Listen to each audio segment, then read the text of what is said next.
And that was Candy Creep by Mrs. Paintbrush from the record Duke 2, a Halloween favorite here at WIS and one filled with sound advice. Trust no one on All Hallows Eve, especially if they're a stranger offering mysterious unwrapped treats. Now, as for unwrapped tricks, how about the end of that last episode of the Call of Cthulhu Mystery Program? Yeesh! I get the creepy crawlies just thinking about it. The show will return next week with the penultimate episode of Night at Howling House, a startling chapter you won't want to miss, entitled The Curse. But tonight, all you night owls, snatch up a woodland creature or two and swoop in close to your radios. It's time for another installment of Haunters in the Dark. Sensational stories to sufficiently startle. And while you're gathering up your rats and voles for the snacking, allow me to share with you breaking mystery program news. Our crowdfunding campaign for the next season is underway. As of this broadcast, we are 20% towards our initial goal. This is an amazing start, and we are so grateful to all those who've supported us so far, who've given to the production, become an official agent or inner circle member of Sistrum, and joined us in making stories and tabletop role-playing books possible.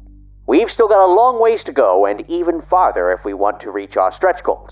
How will we get there? Well, we need your help. If you know folks who love audio drama, horror, or historical fiction, let them know about Mystery Program and the crowdfunding campaign. If you know folks who love the Call of Cthulhu role-playing system, or role-playing in general, let them know about the crowdfunding campaign. Share our social media posts at Cthulhu Mystery and spread this URL far and wide. CthulhuMystery.com/crowdfund. That's CthulhuMystery.com/crowdfund to go directly to our Indiegogo campaign. We hate to be a bother, but persistence is key. We're a small studio, 3 to 5 people on a given day, and it's a labor of love all the way down. We aren't asking something for nothing. This is more of a treat-for-treat arrangement. Want to play the Call of Cthulhu with our keeper Luke Stram? You can. Would you like a mystery box filled to the brim with rare books, pop culture memorabilia, one-of-a-kind artwork, apparel, and who knows what else? Well, the folks at Omniverse have a long history of archiving remarkable things, and we'll send you a box of treasures from our collection curated especially for you. And hey, do you remember this now classic advert for Mystery Program? Say, pal, we're on shore leave. Why so stiff? My guts are all tangled up. 'Cause of her? Not my type. It's my keister, meester. Keister? Well, it's not even our first date. Hey, now. I'm not feeling the least bit fresh, so don't you start. Mind if I cut in, gentlemen? I should say so. This is a private conversation between two fellas. I'm Nurse Marvel, and I couldn't help but notice that your friend is in need of release. Fortunately, I've got just the thing. Dr. Moore's Marvel Whirling Spray. The health secret that keeps sporting men vital through internal cleanliness. That's Dob. Say, why don't you give this a whirl, old sport? Aye, aye. Seamen love a clean port of call, and you will too. Find Dr. Moore's Marvel Whirling Spray at your local drug and department stores. For over 30 years, the choice of doctors, nurses, and millions of discerning gentlemen and ladies. Marvel Whirling Spray is a real product that existed, and we happen to have one. Immaculately preserved with original packaging and pamphlets, used by our showrunner Cat Blackard's own grandmother-in-law for contraceptive purposes in time immemorial. This very same device was cause for scandal in the comic book industry when an ad for it appeared in Alan Moore and Kevin O'Neill's League of Extraordinary Gentlemen #5. Well, the folks at Marvel Comics took issue with this Marvel douche, thinking it was a dig at them, so the publisher had the original print run destroyed. You can own this strange and rare piece of pop culture history, a complete, actual Marvel Whirling Spray kit. Only one available at CthulhuMystery.com/crowdfund. We'll send it to you pristine, or have our cast and crew deface it with our signatures. You decide. And speaking of adverts, if you love the adverts that precede our program, we will write and record one for you. Just another of the many specialty add-on perks available to all who contribute to our crowdfunding campaign at CthulhuMystery.com/crowdfund. In other news, if you're looking for further podcasts to peruse, our own Miss Blackard has been on a podcasting tour, giving interviews and spreading the gospel of mystery program on myriad programs. You can hear her on Les Hangout, discussing the consciousness expansion of queer horror. Or on Right Now with Sarah Werner, where Kat and Sarah discuss collaborative storytelling and the complex process of creating the Call of Cthulhu Mystery program, as well as she and Sarah's upcoming roles in the next season of the show. And as you may know from previous broadcasts, Kat was on Horror Quiz, discussing the maritime horror of Robert Eggers' film The Lighthouse. But for those of you fond of media discussions, it may also delight you to know that you can hear Kat on Album Rebrews, a show that pairs beer selections with music. You know, if hypothetically we were allowed to drink beer at this point in time in American history. Hypothetically. Anyway, in this show, Kat and the Rebrew crew dive deep into one of her favorite albums, Kate Bush's Hounds of Love, where Kat shares the real-life tale of a life-changing dream that the album provoked. And that's a lot of programming to keep track of, so we've made a handy-dandy list of Kat's interview appearances via Podchaser.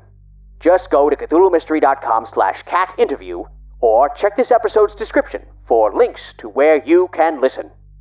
That's more than plenty preamble, so I trust that you're sufficiently sophisticated with our invigorating infotainment. And now, on to the main event. In this week's Haunter in the Dark, we're cracking open the Dark Tome, a chilling anthology podcast that postulates the possibility of a book. A dark tome, if you will, that very literally opens doorways to other worlds. The Dark Tome highlights fantastic stories by contemporary authors from across the globe and brings them to life as audio dramas. Tonight's chapter from the Dark Tome is called Keeper of the Dead, and it's written by Marguerite Croft, who you may know as the co-creator of another show of strange stories, fellow broadcasters of Unseen Truths, Point Mystic. Keeper of the Dead tells the story of a teenage girl coming of age in a strange tradition. But traditions in history can't be taken for granted. Those of us living might be surprised what we find under the surface. Dark Tome is created by Fred Greenhalgh, who has a new show that started just this month. It's called Undertow Blood Forest, and it's a razor's-edged horror story about a stranger in a small town who becomes entwined with the town's gruesome cycle of werewolf hunts. If that sounds hair-raising, stick around to the end of the show for a trailer. And now, friends, join me as we travel to rural Idaho, to a forgotten town with an unusual attraction, where a young woman is about to become the Keeper of the Dead. Happy Halloween. Please be advised, this story contains racism, colonialism, bullying, generational trauma, and lechery towards a minor. And now, on with the show.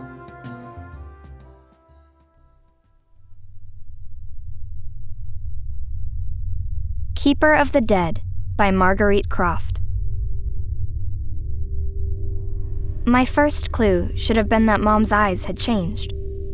One day they were brown, and the next, blue rings circled her irises. I should have paid attention when she started dropping her fork at dinner, when she started looking fuzzy around the edges. But I didn't pay attention, because I'm too worried about why my pants aren't fitting right and why I'm nauseous all the time. The first clue that finally gets my attention is when Mom tells me she needs me to cook dinner for the dead. I'd offered to help for years because I wanted to help, but also, I wanted to see behind the curtain. I wanted to see what the dead looked like up close, and discover the secrets my mother saw every night as keeper. The second clue is when Mom can't open her closet door. I hear the reverberating sound of wood hitting wood and find her fumbling with the handle. Do you need help? She looks at me, eyes glassy with tears, and shakes her head. She struggles to grasp the handle. Finally, she steps aside. Sally. I open the door and remove her navy dress from its hanger. She's able to pull the dress over her head, but she needs me to clip on her earrings and clasp her necklace. Looking at Mom up close, I realize there's something strange about her body. Like she's not just fuzzy around the edges. She's shimmering. Do you want to go see Dr. Nielsen? I've already used my appointment this year. Help me with my zipper.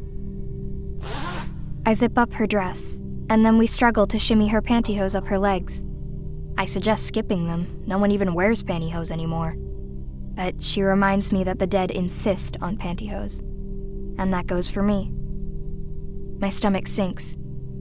What if the pantyhose don't fit? And this is when the final clue hits. Mom asks me to drive. No matter how much I beg, Mom only lets me drive when she needs help with errands. Of course, I agree to everything she asks. Once I'm dressed, Mom reminds me. Don't forget the Tupperware. I grab the beaten-up orange and avocado-colored Tupperware Mom refuses to discard. I'm not sure where the Tupperware originally came from.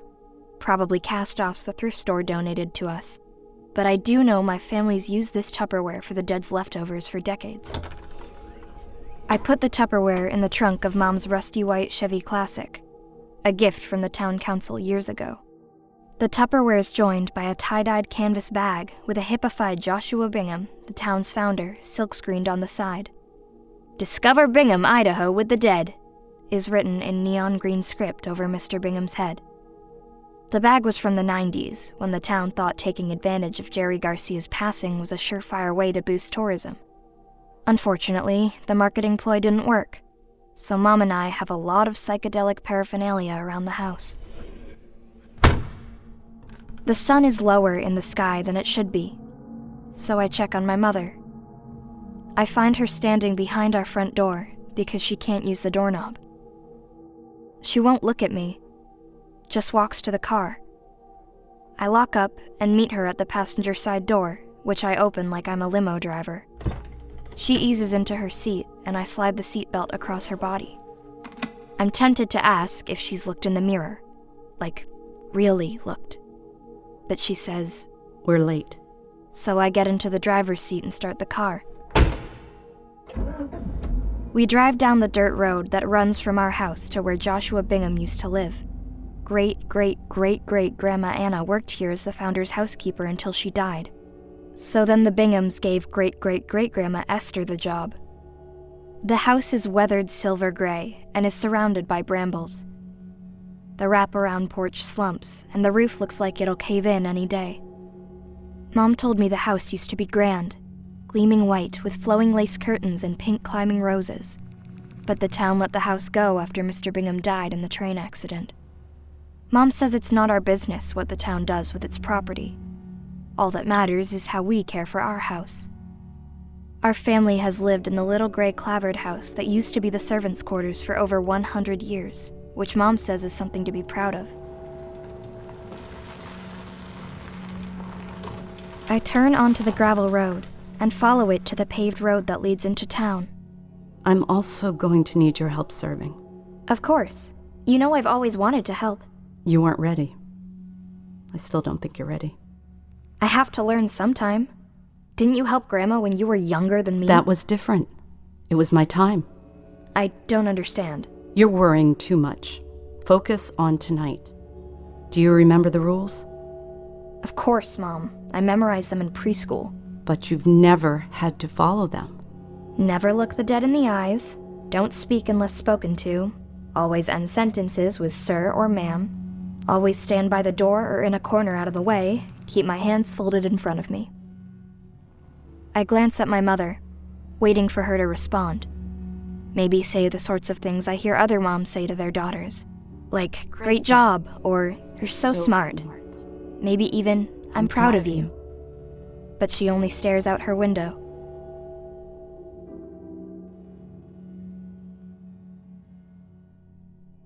We arrive at the dead's grand estate on Maple Street.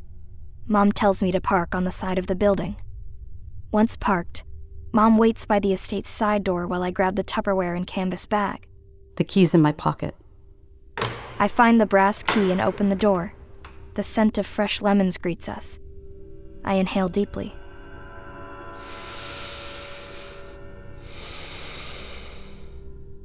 The Dead's estate is a replica of the original Bingham home, only it's larger to accommodate the theater. It also has Greek columns rather than a porch and ivory brocade drapes rather than lace curtains. Each of the Dead has rooms upstairs, decorated for the tours. Their real rooms are on the 3rd floor. I've only been allowed inside once a year for the annual Christmas Eve dinner.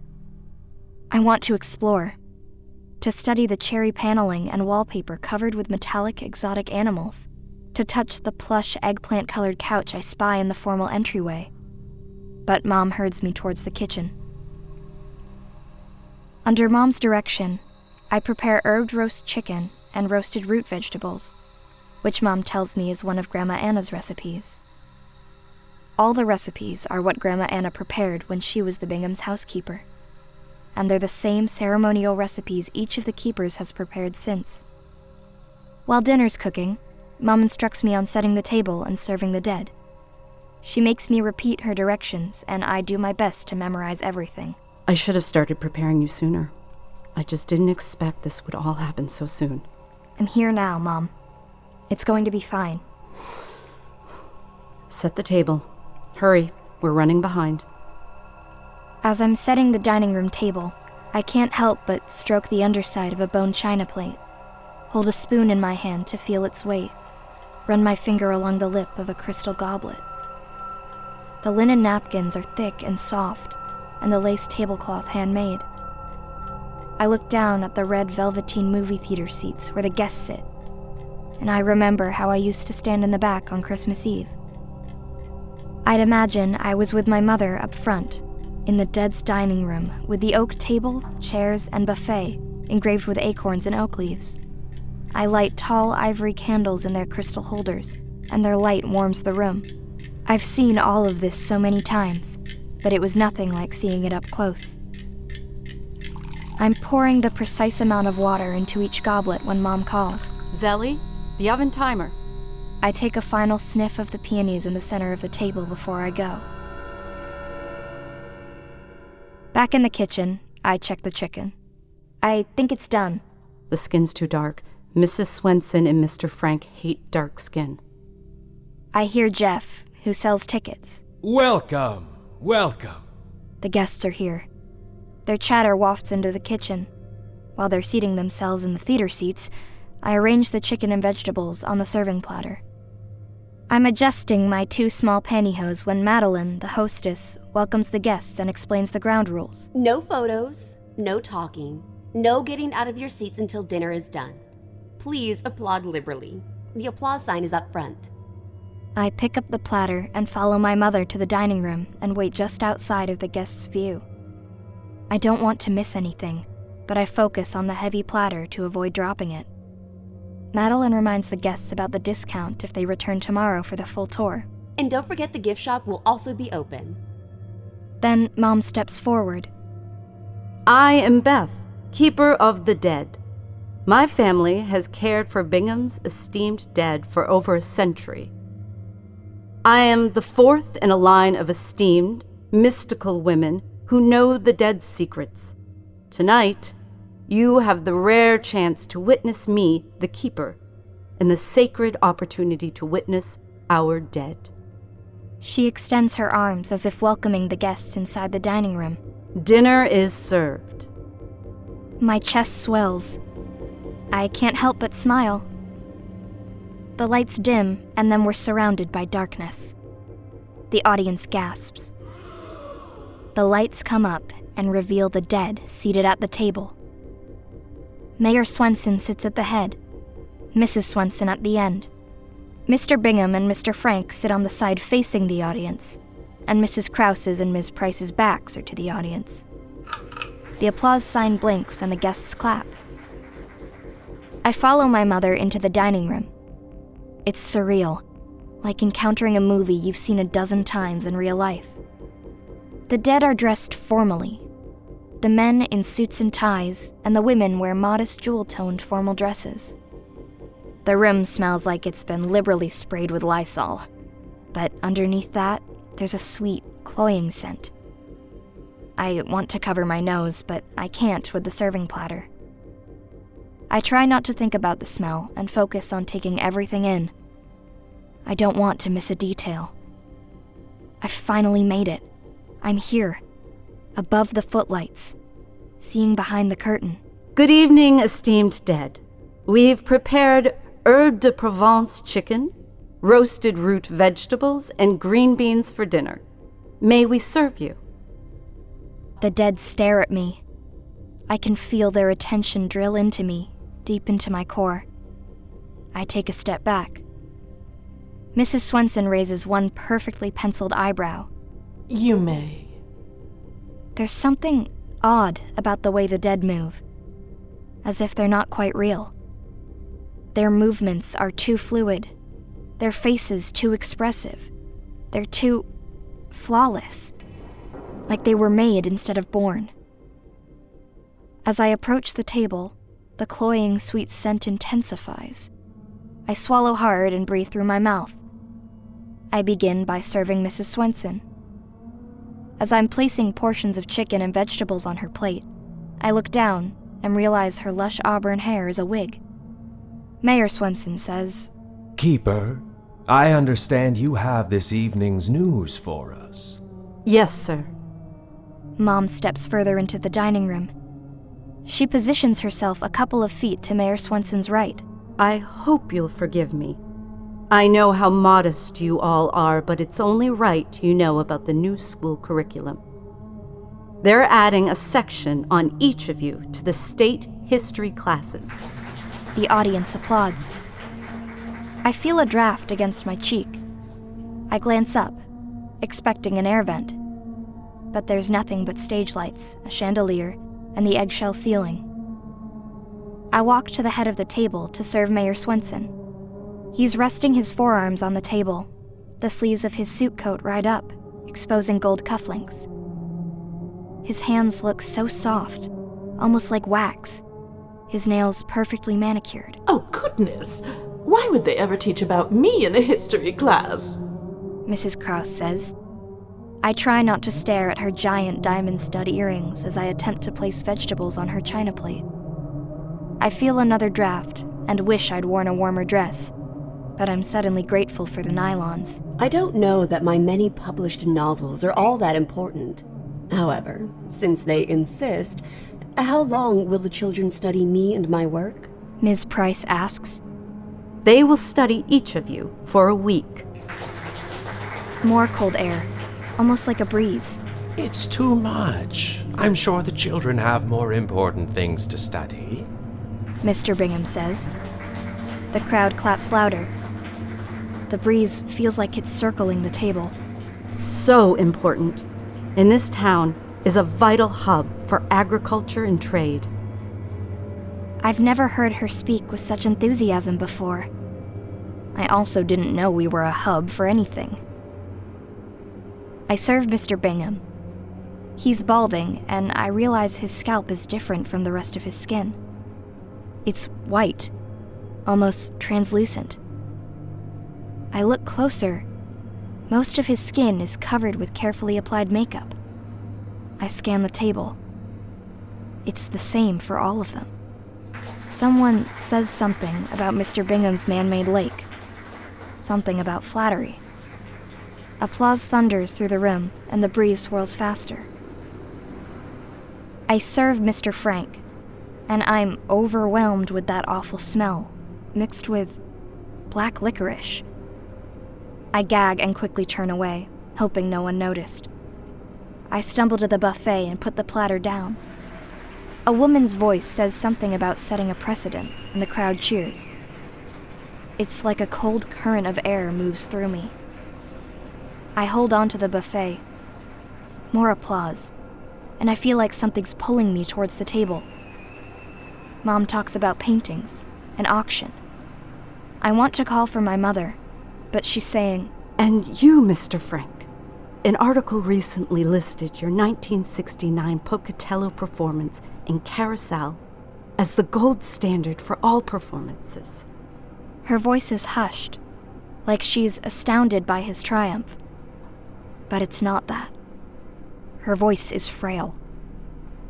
I want to reach out to her, and then it's like something is trying to suck me in, like a whirlpool.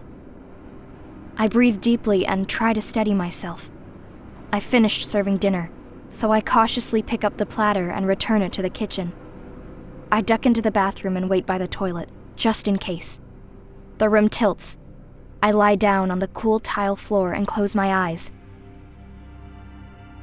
This isn't how I thought it would be.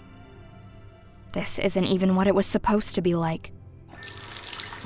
I wash my face, smooth my hair, and return to the kitchen to clean. The dead are still feigning modesty as Mom lists their accomplishments. Madeline thanks the guests for joining the dead for dinner and wishes them a good night.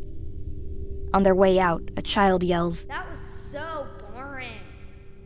Eventually, Mom joins me, her face drawn, eyes sunken. "Do you want to sit down? I'll get a chair." I can't. I'm about to scrape one of the dead's leftovers into the garbage when Mom says, "Put it in the Tupperware." "The Tupperware?" I look at the plate. It becomes clear. The dead don't eat their dinners. Mom brings it all home. Mrs. Swenson walks into the kitchen. Keeper, I see you finally brought your daughter. I spin to face Mrs. Swenson, drop my head and fold my hands. "Yes, Mrs. Swenson. How kind of you to notice." I assume she'll soon turn 16 and begin her apprenticeship? "She's still only 15, Mrs. Swenson. I brought her this evening so I can identify her weaknesses." I see. So she's still in junior high, then? She's a bit big for her age, isn't she? A bit busty. "Yes, Mrs. Swenson." My face burns. I want to cover myself so Mrs. Swenson can't see me. I want my mother to defend me, but I know she won't. That wouldn't be polite. That would be breaking the rules. I stare at my dress shoes, another gift from the thrift store. Well, if you didn't take so much of our dinner home... "Yes, ma'am. You're right, of course." It doesn't hurt anyone to throw a little food away. In any event, you may finish cleaning, Keeper. Girl. I look up as Mrs. Swenson leaves, her head high, like she's the lady of the manor. Mom slumps against the counter. I've never seen her so exhausted. Do we need to say goodnight? "No. Everyone living is gone by now." I help her with her coat and back into the car. It's hard to tell in the dark, but under the estate's outside light, the edges of my mother that were shimmering are now transparent. Her scent has changed too. That cloying smell has mixed with her natural scent that's always reminded me of brown sugar. Now I remember why that smell was familiar. I've smelled it on my mother, on the nights she's exhausted. I suspected the dead might have something to do with what was happening to her. And now I know. I pull out of the parking lot.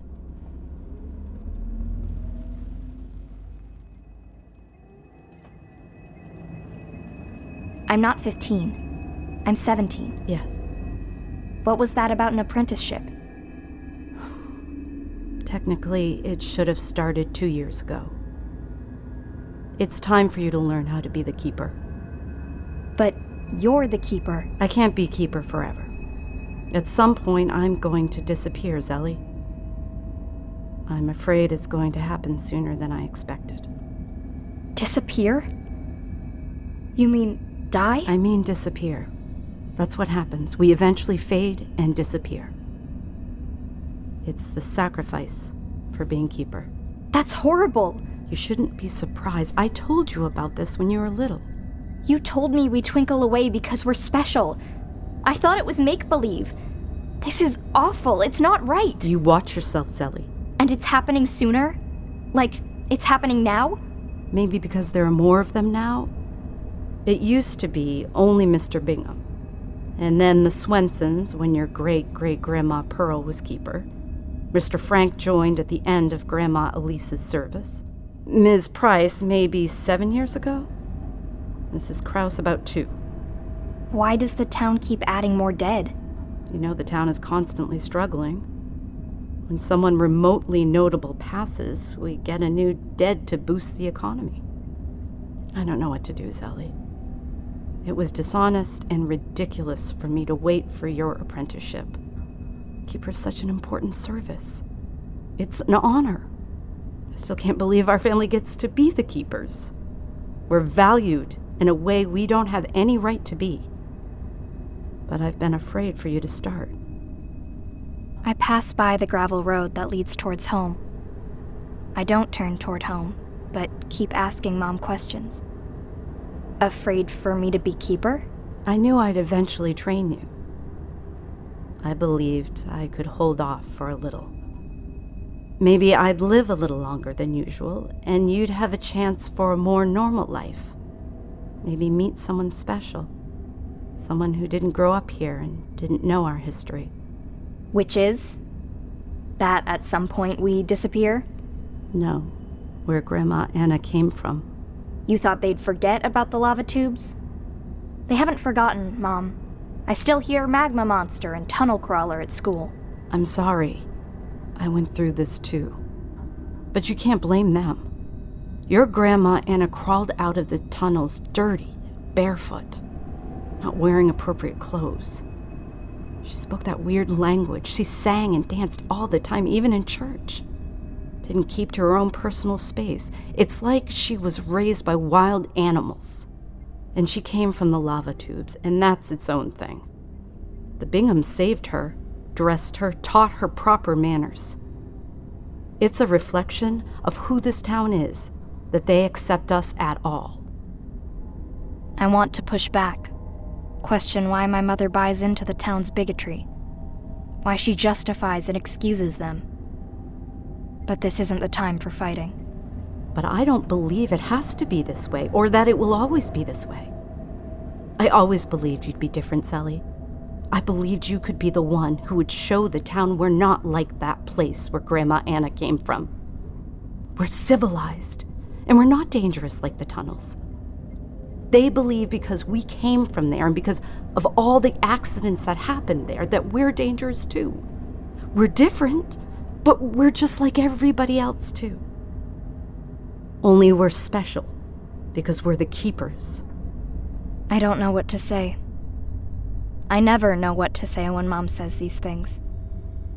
It's like Mom isn't thinking about how, because Grandma Anna came from the tunnels, we're from there.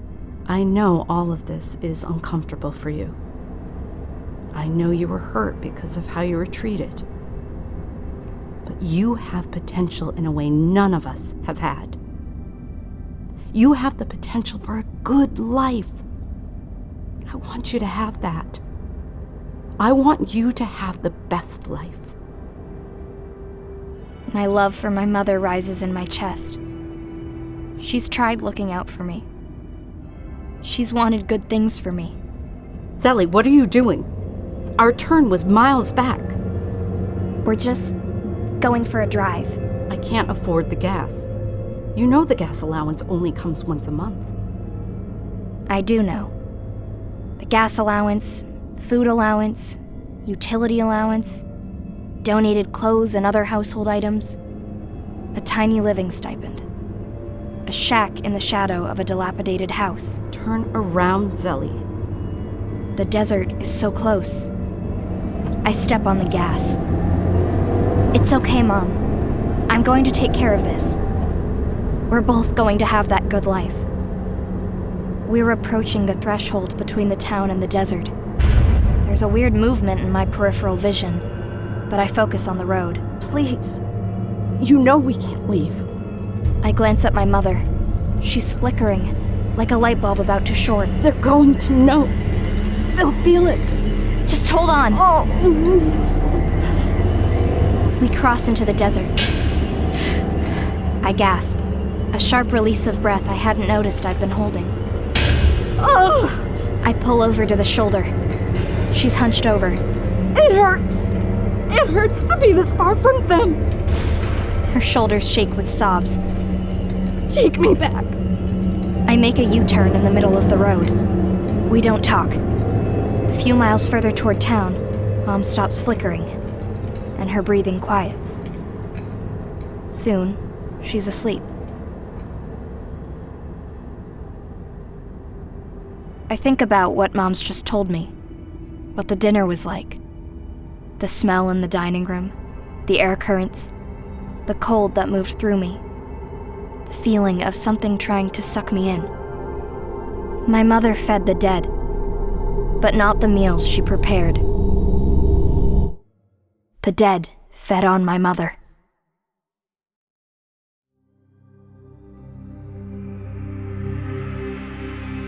When I was little, sometimes Mom took me to the lake the town's founders built.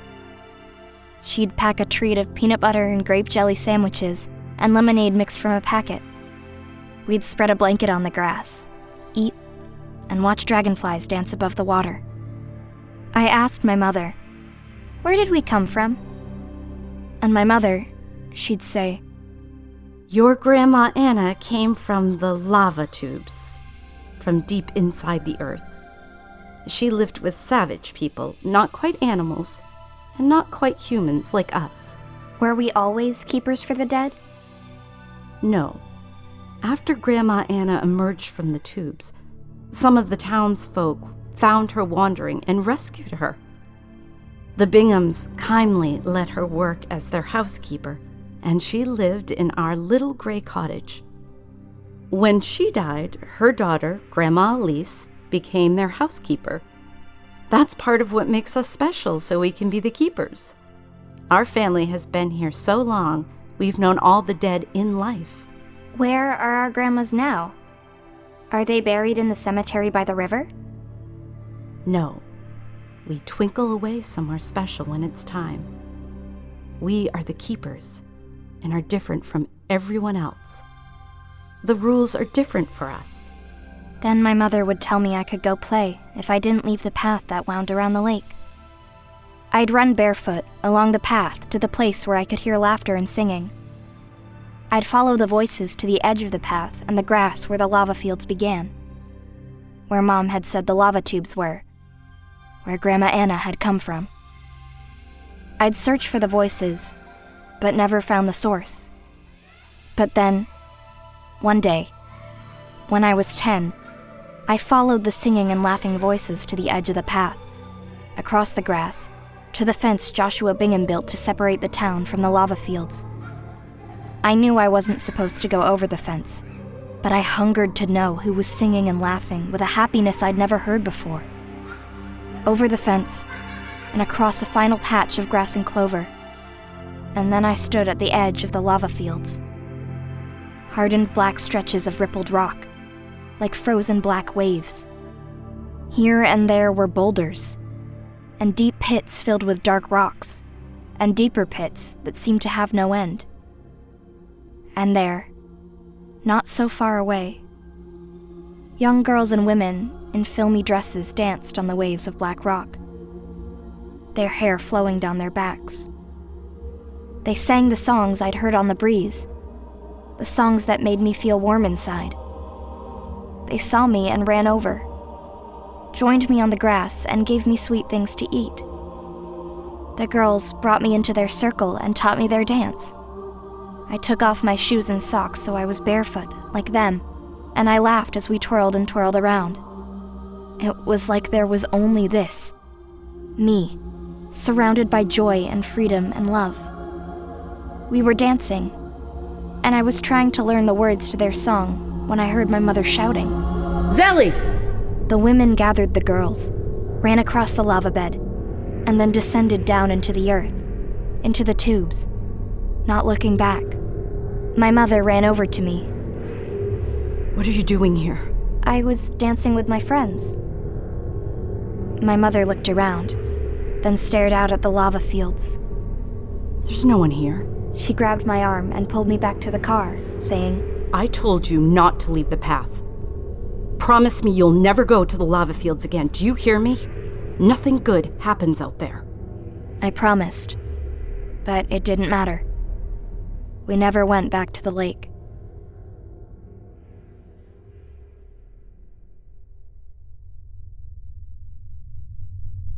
The next night, we returned to the estate for another dinner.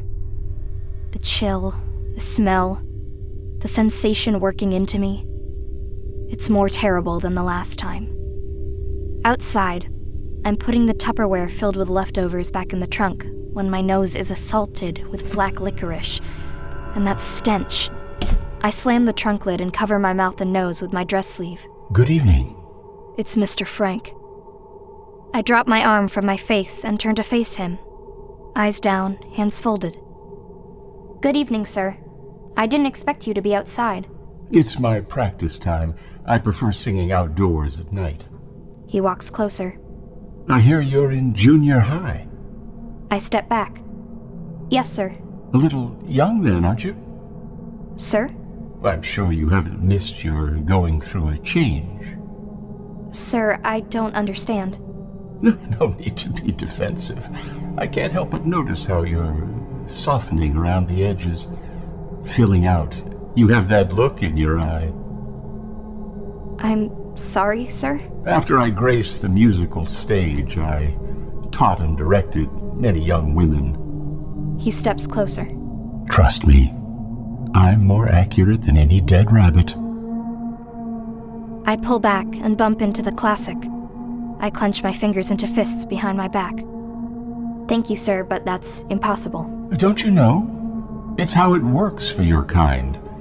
I've watched it happen, 3 times now. It happens spontaneously when the keeper starts to fade. It's fascinating, really. Much more interesting than any immaculate conception. It must be part of your people's exotic nature. He reaches out his hand, like he's going to touch my cheek. Are you nervous?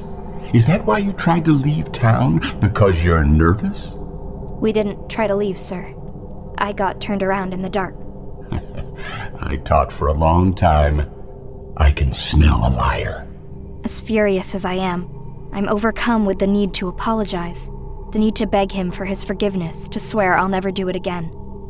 The town council will be visiting your home, in the morning, I believe. They must address your situation. We know how old you really are. We just thought we'd wait to see how this might turn out. Despite my mother's training, I stare into his eyes. They're milky and flat. Now he looks away. It's not true. I'm 15. I lean forward, away from the car, my hands clenched at my sides. He steps back, still not looking at me. We despise liars. He turns, walking into the night. He disappears, and my unnatural desire to apologize and beg for his forgiveness is gone.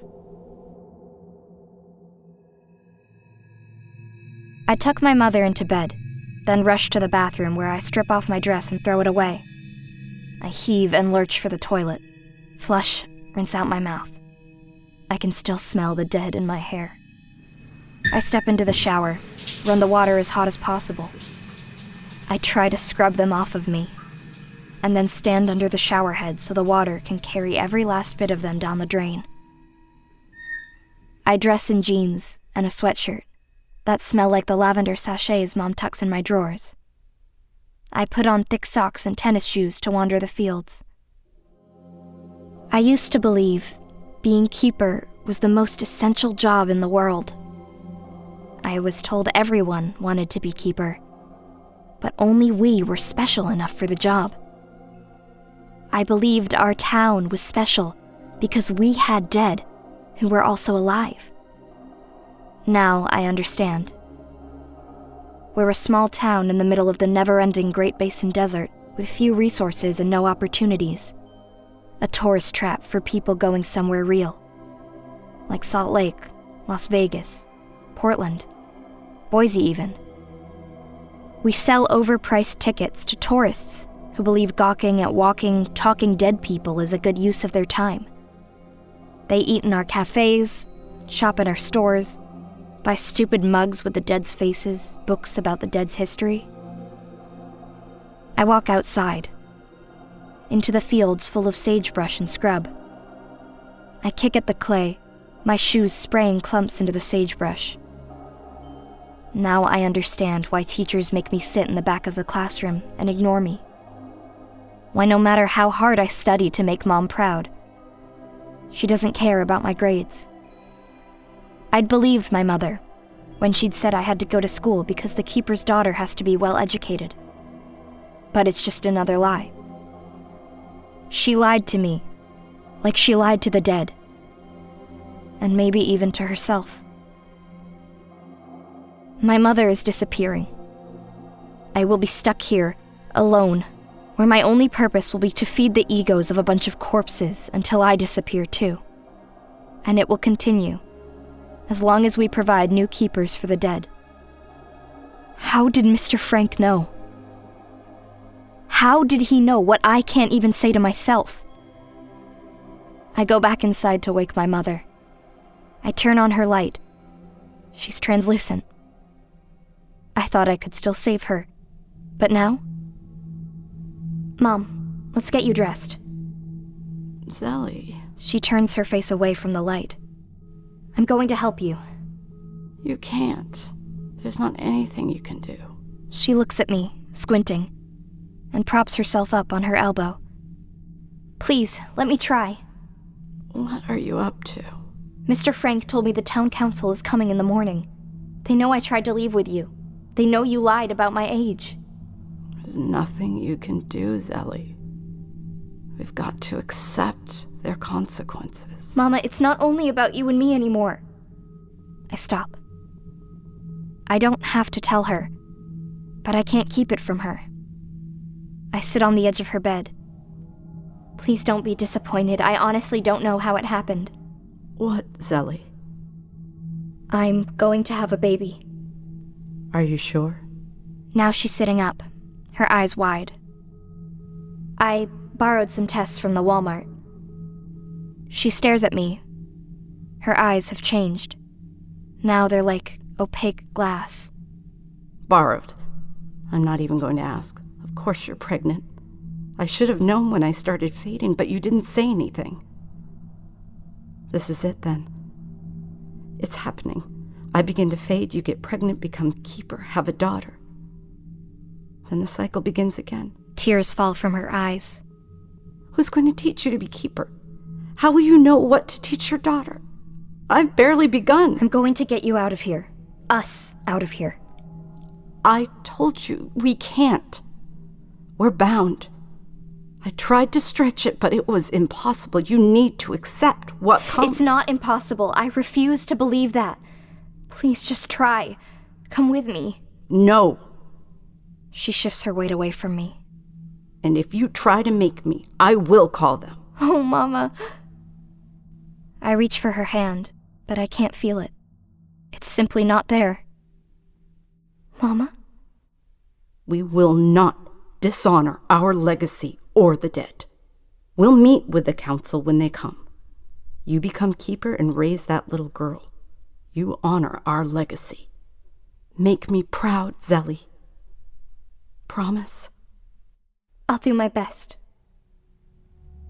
I turn out her light and leave my mother to sleep, glancing back only once. I curl myself around my pillow. My bed is soft and warm, and I want to lie here forever. But if I do, I'll stay on this path my family put me on, and I won't be able to step away. The town council and the dead will control me like they've controlled my family since Grandma Anna crawled out of the tubes. But if I step off, what will I do about my mother? When were we last happy, Mom and I? At the lake, probably, lying on our blanket cushioned by soft grass, warm from the summer sun, bellies full of peanut butter and jelly sandwiches. Mom telling me magical stories about our family. Stories that made me believe I was special. And now it's here. The part where Mom twinkles away. I shiver, my breath shaky. What will it be like to do what Mom has done? It's like I'm trapped in a box with no lid. But I'm not in a box. My little one and I, we're on a path. And we can still get off. I remember what it was like dancing with them, the sound of their song. They were happy in a way we never were, and they knew how to be kind and welcoming. My family must have known how to be like that once. Maybe we could be like that again. I leave my bed and stand outside Mom's room, listening to her soft breathing.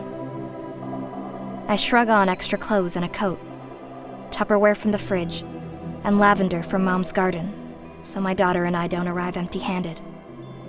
All this, and some extra clothes, go into a tie-dyed bag. I find the heavy silver flashlight, another family heirloom. I decide not to take the classic. If they find it at the lake, they'll know where we've gone. If we go through the fields, we'll get to the lake faster than if we use the roads. And there's less chance of being seen. Mr. Frank knew I was pregnant. I don't know what else the dead can know, but I'm not leaving any signs. I walk through the fields that once grew potatoes and sugar beets, but these fields have been fallow since long before me. It's freezing. I huddle in my coat. Exhaustion hits partway through. I wish we could lie down and sleep, but there's no time. We'll rest later. I keep walking, thinking about what it will be like to hold their hands again, sing and dance with them again. The moon is setting when we arrive. My heart pounds, my stomach turns. I feel a wave of panic, a rush of adrenaline. I am afraid it's Mom disappearing.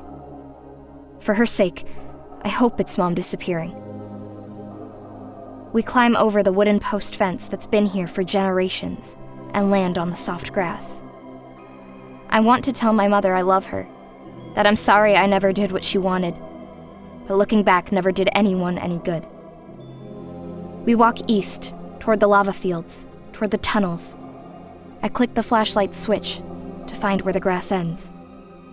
I sling the bag over my shoulder and climb the fence that keeps the town from the fields once more. We walk across the grass, and then step onto the black ripples of rock. Then take another step. And another. Then cautiously walk across the uneven rolls of lava. I shine the flashlight beam in front of us, move it from side to side, searching for the tubes. And then I see an opening into the earth, like the mouth of a cave, large enough to squeeze into. We walk slowly so we don't trip, and then crouch down. I shine the light inside the widening tunnel. The walls sparkle. The dark descends deep, deep down. I take a deep breath, and we crawl into the lava tube, bag slung over my back, my light showing our way.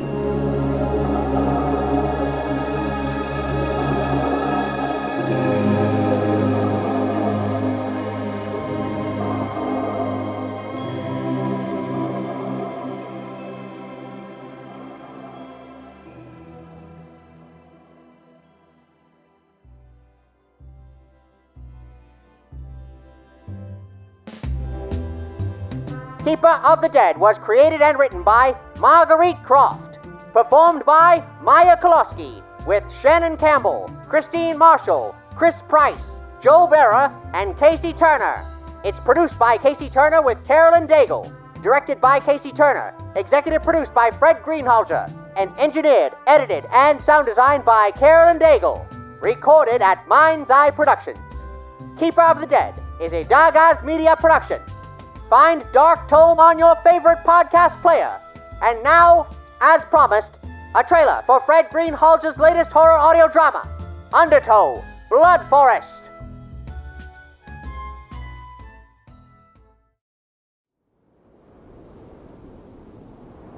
You told me your ma called this place the Blood Forest, for the way the sunlight bent through the ruby maple leaves in October. But when you said that, there was always something in your eye that made me think there was more to it than that. There's an issue over here at Libby Farm. There's blood and guts everywhere. Frank, I need your help. How can I help? I'm just a retired soldier. Whatever monsters are loose in Langley, you're gonna help me kill them. I'm trying to hold it together, you know? But there are things that come for me when the lights go out that I don't think are ever going away.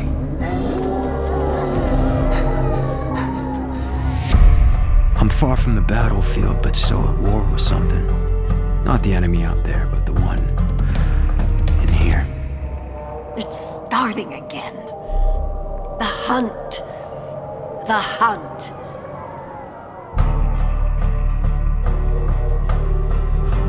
Realm presents Blood Forest, a new Undertow story starring Jack Falahy and Brie Klauser. Undertow is your portal into the weird and the wicked. Subscribe now wherever podcasts are served.